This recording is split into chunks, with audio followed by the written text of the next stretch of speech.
तो सुप्रभातम कक्षा 10 के बच्चों के लिए आज मैं हिंदी साहित्य का पद जो कि सूर्यकांत त्रिपाठी निगड़ा द्वारा लिखा गया है,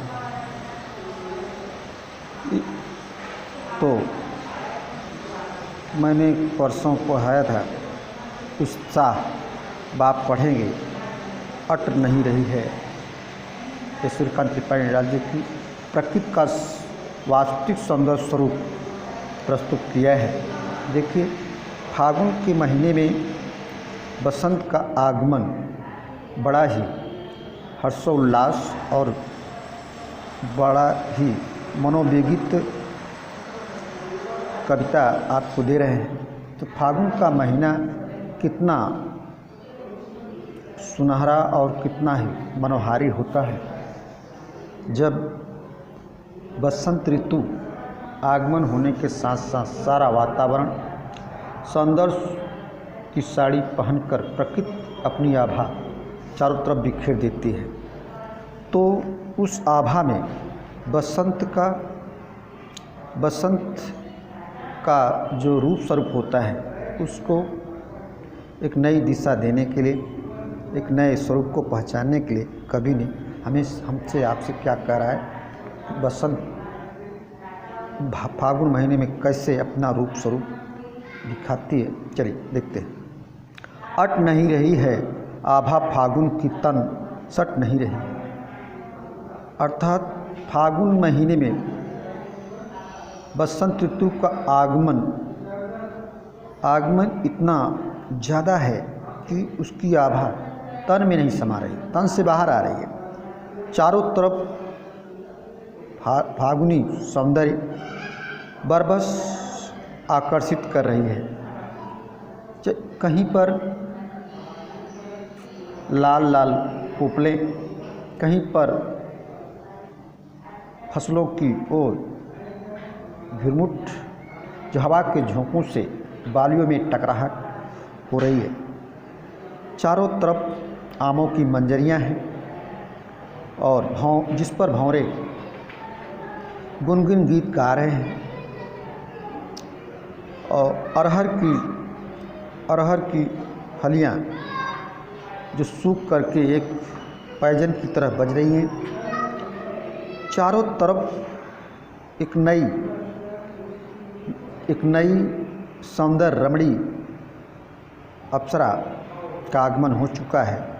तो फागुन के महीने में प्रत्येक तन में एक उन्मादकता, एक उल्लास दिखाई दे रही है।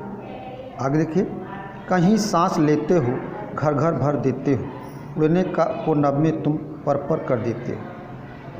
कहीं सांस, प्रत्येक व्यक्ति की सांस एक उत्तेजना के साथ, एक मादकता के साथ कोलाहल मचा हुआ है। और बच्चों का कोलाहल और नारी सौंदर्य स्वरूप में फैल रहा है। उड़ने को नभ में तुम हो और पशु पक्षी नीले आकाश में अपने पैरों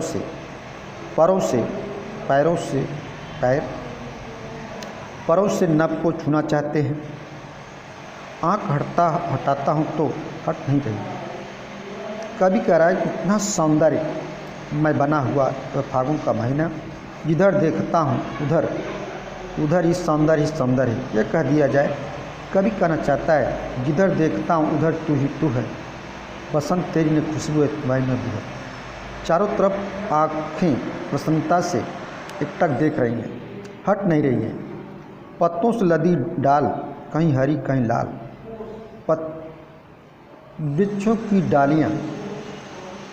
वृक्षों की डालियाँ लालिमा से युक्त पत्ते, कहीं हरियाली कहीं लाल लाल पोपले अपने आप में सूर्य के प्रकाश में मदमस्त दिखाई देते हैं।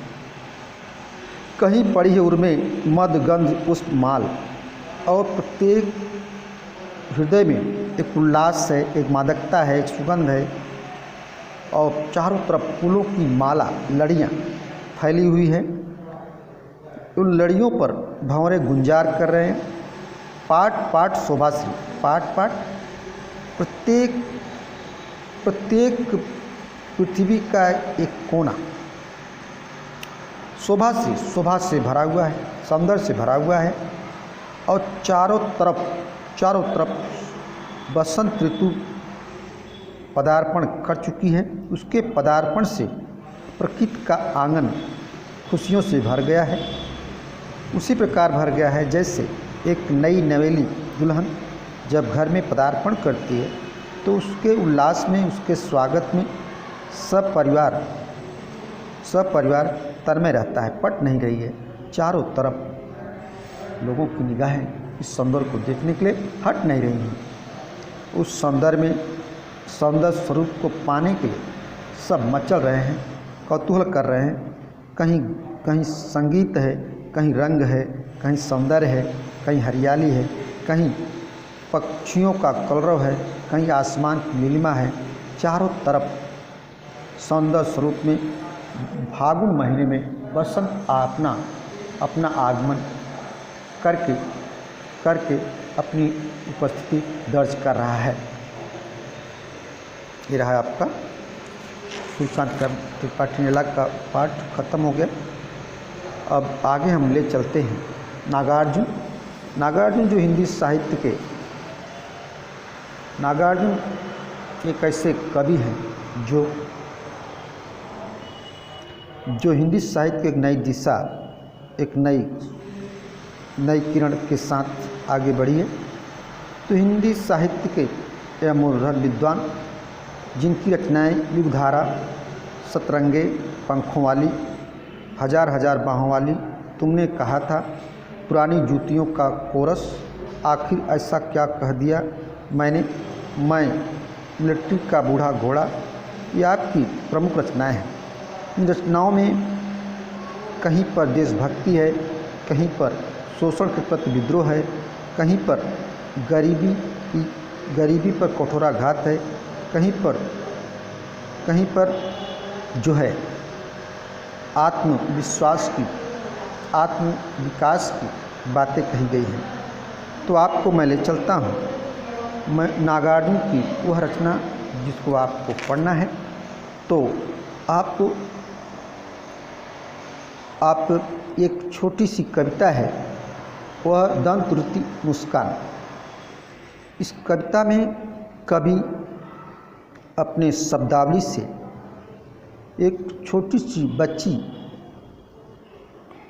सी बच्ची की छोटी मुस्कान को अपने हृदय में कैसे उतारा है, कैसे आगे आपको दिखाई देगा।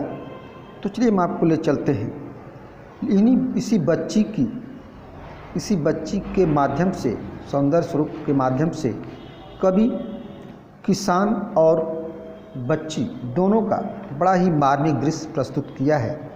तो कैसे किया है, चलिए आपको मैं ले चलता हूँ। तुम्हारी दंतरुत मुस्कान मृतक भी डाल देगी जान, धूल दूषित तुम्हारे एक गात, छोड़कर तालाब मेरी झोपड़ी में खिल रहा है जलजात, परस पाकर तुम्हारा ही प्राण पिघल कर जल बन गया है, होगा कठिन पाषाण। कितना बढ़िया सौंदर्य खींचा है। कवि कहता है कि जिस प्रकार से माँ के आंचल में वो छोटी सी बच्ची अपनी छोटी सी मुस्कान से माँ के हृदय में खुशियाँ भर देती है, अर्थात एक माँ को पूरा माँ बना देती है। वह बच्ची जब धूल दूषित गात में शरीर को लेकर के माँ के आंचल में सिमट जाती है, माँ अपने कोमल हाथों से स्पर्श करके धूल को साफ करती है। उसकी छोटी सी मुस्कान ममता में, माँ की ममता में चार चांद लगा देती है। छोड़कर तालाब में झोपड़ी में खिल रहे चलता। जिस प्रकार से यहाँ पर सूखे तालाब में पानी का स्पर्श से कमल खिल करके अपने को आकर्षित करता है, लोगों को आकर्षित करता है। उसी प्रकार से जब एक छोटी सी बच्ची माँ के आंचल में सिमट जाती है तो फूल की तरह खिल जाती है। परस पाकर तुम्हारा प्राण, परस पाकर तुम्हारा स्पर्श पाकर के माँ का प्राण एक नए उत्साह और उत्तेजना के साथ प्रफुल्लित हो जाता है। पिघल का जल बन गया होगा कठिन प्यासा। माँ का स्पर्श पा करके बच्ची का रंग अंग अंग खिल जाता है। उसी छोटी मुस्कान पर माँ बल जाती है। तो उसी प्रकार एक किसान अपनी फसल को एक बच्ची की तरह सेवा करता है। उसकी छोटी सी मुस्कान पाने के लिए व्याकुल हो जाता है और उसके सूखे खेतों में, मृतक खेतों में नई फसलें ला जाती हैं। किसान माँ की तरह गदगद हो जाता है। उसका धूल दूषित होना, उसके शरीर में मिट्टी का वह परिणाम खेतों में दिखाई देता है। छोड़कर तालाब और अपनी कुटिया में अनाज रूपी हुई बच्ची को कमल की तरह खिलता हुआ देखकर बड़ा खुश होता है। उस फसल को अपने हाथों से जब लगाता है किसान, माँ जैसे माँ अपने बच्ची को अपने हाथों से स्पर्श करती है, से किसान जब फसलों को अपने हाथों में उठाता है उसके खुशी का कोई ठिकाना नहीं होता।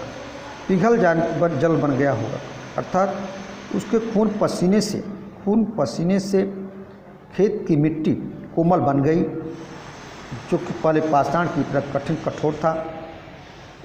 अब उसके परिश्रम से मिट्टी में एक नन्ही सी बच्ची की उत्पत्ति हो गई, अर्थात फसल लहराने लगी।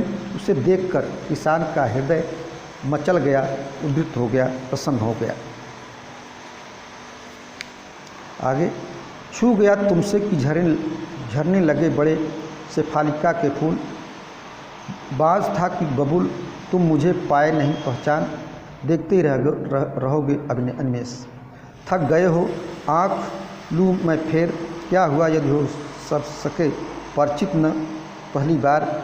यदि तुम्हारी माँ ने माध्यम बनी होती आज, मैं न सकता देख मैं न पाता जान। तुम्हारी यह दंत मुस्कान धन्य हो माँ भी तुम्हारी धन। चिर प्रयासों में इतर मैं अन्य, इस अति से प्रीत तुम्हारा क्या रहा संपर्क। गुलियाँ भी माँ की कराती हैं पर, देखते तुम इधर कनखी मार और होती जबकि आंखें चार। जब तुम्हारी दंतवृत्ति मुस्कान मुझे लगती है बड़ी ही छविमां। देखिए कितना बढ़िया, जिस प्रकार से माँ अपनी छोटी सी बच्ची को स्पर्श पा करके उसके नेत्रों में खुशी के आंसू छलक पड़ते हैं, लेकिन वह स्पर्श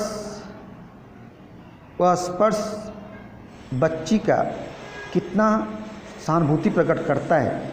वह बच्ची आगे चल के बाँस बनेगी या बबुल बनेगी, कठोर बनेगी, कोमल बनेगी, या कहने का मतलब कि कहीं न कहीं बच्ची का बचपन या जवानी उसके ममता की छाया जरूर बनेगी, एक आश्रय जरूर बनेगी। तुम मुझे पाए नहीं पहचान, देखते ही रह गए अन्वेष। अर्थात कहने का मतलब कि कवि कहना चाहता है कि माँ अपने बच्ची को जीवन वर्तमान भविष्य को नहीं पहचान पाई। अपलक ममता के आवेश में बच्ची को देखती रही, उसका पालन पोषण करती रही। थक गए हो आँख लो मैं फिर। थक गए मतलब यहाँ पर माँ सेवा शुश्रूषा करके उस बच्ची को आगे बढ़ने के लिए प्रेरित करती है। और कभी कभी तो माँ संतानों की सेवा में थक भी जाती है। क्या हुआ यदि हो उसके पछने पर ही। कहने का मतलब कि अगर बच्ची मूर्छित होती है, निराश होती है, तो माँ उसे अपना पहला संपर्क स्पर्श करती ही नहीं, उसे हमेशा अपने आंचल में एक आश्रय देती है। और तुम्हारी माँ ने माध्यम न बनी होती। हाँ, ये पूछो, कवि इस कविता के माध्यम से कहना चाह रहा है कि जिस प्रकार से माँ तुम्हारे जीवन इस धरती पर आने का माध्यम बनी, उसे निराश करने में तुमको क्या मिलता है। थोड़ा कल्पना करो मैं न सकता देख न पाता चांद। कल्पना करो, यदि तुम अपने आप में सोचो, अगर माँ न होती धरती पे आपका पदार्पण न होता, माँ न होती तो आपको कौन स्पर्श करता, माँ न होती तो तुम क्या धरती पर आकर अपने जीवन का स्वरूप पाते? शायद नहीं। तुम्हारी यह दंत मुस्कान धन्य हो माँ तुम्हारी धन। ये जो तुम्हारे ओठों पर एक नई मुस्कान, एक नई कोमलता जो दिखाई देती है, वो माँ की देन है। वो माँ धन्य है जो तुमको अपने उदरदरी में 9 महीने लेकर धरती पे पदार्पण करवाया। वो माँ अपनी ममता का लेप तुम पे लगाया और अंत में वो माँ कितनी महान है। चीर प्रवासी मैं इतर में धन। मेरी माँ कितना प्रवास, कितना पिता का कमियों को देखा, लेकिन तब पर भी तुमको पालने का कार्य किया। इस अतीत से प्रिय तुम्हारा क्या रस संपर्क। कवि कहता है माँ को अतीत बना करके, कहता है अतीत बताओ जो तुमने इस संतान को जन्म दिया, तेरा संबंध क्या है जो तुमको बहुत प्यारा है। और उंगलियां माँ की कराती रही मुझ पर, और माँ तुम्हारे जीवन को बढ़ाने के लिए, तुमको आगे चलने के लिए उंगलियां का स्पर्श देती रही, उंगलियों के सहारे तुमको आगे बढ़ाने का कार्य करती रही। देखते हो तुम इधर कनखी मार होती जबकि आंखें चार। और जब तुम निराशा में डूब जाते हो, तुम्हें निराशा घेर लेती है, तो माँ की ममता की तरफ कनखी करके वैसा माँ से कुछ पाने के लिए, माँ की ममता को स्पर्श करने के लिए आंखें चार करनी पड़ती। जब आंखें चार होती है तो माँ और ममता दोनों खुशियों से झूम उठते हैं। जब तुम्हारी दंत मुस्कान मुझे लगती बड़ी ही छपछपी माँ। जब माँ तुम्हारे इस कोमल मुस्कान को देखती है तो बहुत ही अपने आप को छद्मान समझती है, अपने आप को महान समझती है। तो यहाँ पर कभी, ये तो माँ की बात रही, लेकिन कभी कराए कि अपनी फसलों को जब किसान लहराते देखता है तो वह बबुल की तरह, बाँस की तरह कठोर होकर के अपने परिश्रम को पहचान लेता है। इसके बाद कह रहा है कि अपलक निगाहों से अपनी फसलों को एक बच्ची की तरह देखता है। यहाँ तक नहीं, थक गए हो अगर, और कभी कभी तो फसलें बच्ची किसान को निराश कर देती है। क्या हुआ यदि उनके अगर मान लो अगर किसान अपनी फसलों से परिचित न होता, किसान के माध्यम से फसलें न बोई जाती, तो क्या फसलें आगे बढ़ पाती? शायद मुश्किल है। अर्थात फसलों को कभी कहता है एक बच्ची की तरह, तुम किसान धन्य है जो तुमको एक जीवन दिया, और जब तुमसे वह दूर होता है तो कितना निराश होता है। जब तुम निराश होते हो, उसके जीवन में नए रूप में आते हो, तुमको एक संपर्क करता है, उंगलियों से काटता है, एक नए जीवन की कामना करता है। और यहाँ तक नहीं, अपनी फसल को पा करके कनखी नज़रों से देखता है, अपने भविष्य के समृद्धि का संकेत पाकर मुस्कुराता है। अर्थात कभी फसलों की वह चमक, फसलों की समृद्धि देखकर किसान की क्षयमान कीर्ति दिखाई देती है। फसल। चलिए अब अगला है नागार्जुन की अगली रचना है फसल। तो फसल के विषय में कवि जो है कितना बढ़िया फसलों का संपर्क, फसलों को अब कैसे वर्णित किया है। देखिए, एक के नहीं, दो के नहीं, ढेर सारी नदियों के पानी का जादू, एक के नहीं, दो के नहीं, लाख लाख कोट कोट हाथों पर स्पर्श की गरिमा एक नहीं। कभी कहता है फसलों को उत्पन्न करने में एक हाथ नहीं, अनंत हाथ धरती की मिट्टी को संपर्क करते हैं और उस संपर्क से फसलों में एक नई जान, एक नई ऊर्जा, एक नई हरियाली, एक नया जीवन का जो है पदार्पण होता है। कितनी नदियाँ अपने जल से फसलों को सींचती हैं। कोट कोट हाथों के स्पर्श से फसलों की गरिमा, फसलों का रूप स्वरूप तैयार होता है। सारा भारत किसानमय बन जाता है। सारी फसल एक नई वेदना का, भविष्य की समृद्धि का संकेत बन जाती है। दो की नहीं, हजार खेतों की मिट्टी का गुणधर, एक ही नहीं, अनेक हजार खेतों में मिट्टी का वह गुण, वह जादू जो फसलों को समृद्धि का संकेत देती है। फसलें हवा के झोंकों से लहराती हैं। फसल क्या है और तो कुछ नहीं, वह नदियों के पानी का जादू है। फसलों को सींचने के लिए अनंत नदियाँ अपने शीतल जल से उनको जीवन देती। हाथों का स्पर्श की महिमा और अनंत हाथ फसलों को समृद्धि तक ले जाने का महान कष्ट करते हैं।